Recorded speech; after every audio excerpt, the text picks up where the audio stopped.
اللہ کی رحمتیں اور سلامتیاں ہوں تمام سننے والوں پر۔ شب برات کو شب توبہ بھی کہا جاتا ہے۔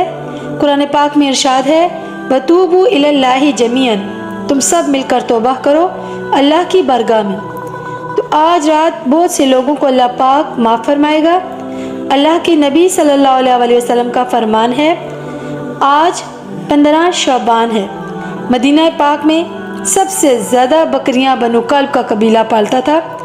فرمان مصطفیٰ ہے آج کی رات بنو کلب کے قبیلہ کی بکریوں کی تعداد کے مطابق اللہ میری امت کے لوگوں کی بخشش فرمائے گا۔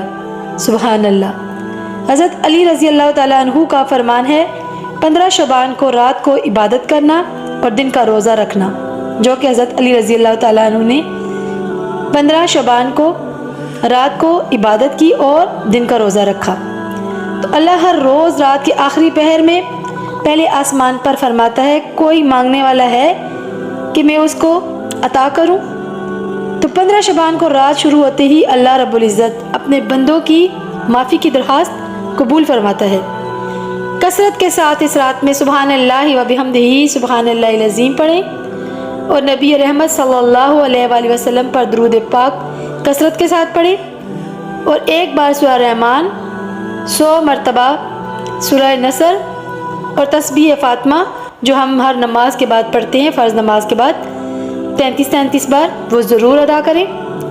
جو شخص استغفر اللہ العظیم الذی لا الہ الا هو الحی القیوم واتوب الیہ پڑھے گا، اللہ پاک اس کے سب گناہ معاف فرما دے گا۔ رزق، دولت، عزت کے لیے 70 مرتبہ یا با سے تو پڑھیں، اللہ پاک آپ کو یہ سب کچھ عطا فرمائے گا۔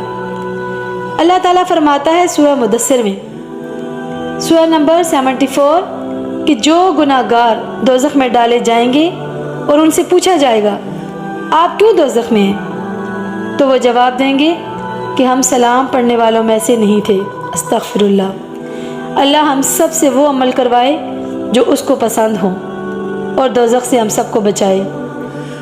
ہمیں دنیا میں بھی اور آخرت میں بھی اللہ رب العزت کامیابیاں نصیب فرمائے۔ جو اس دنیا سے رخصت ہو چکے اللہ ان سب کو معاف فرمائے، آمین یا رب العالمین۔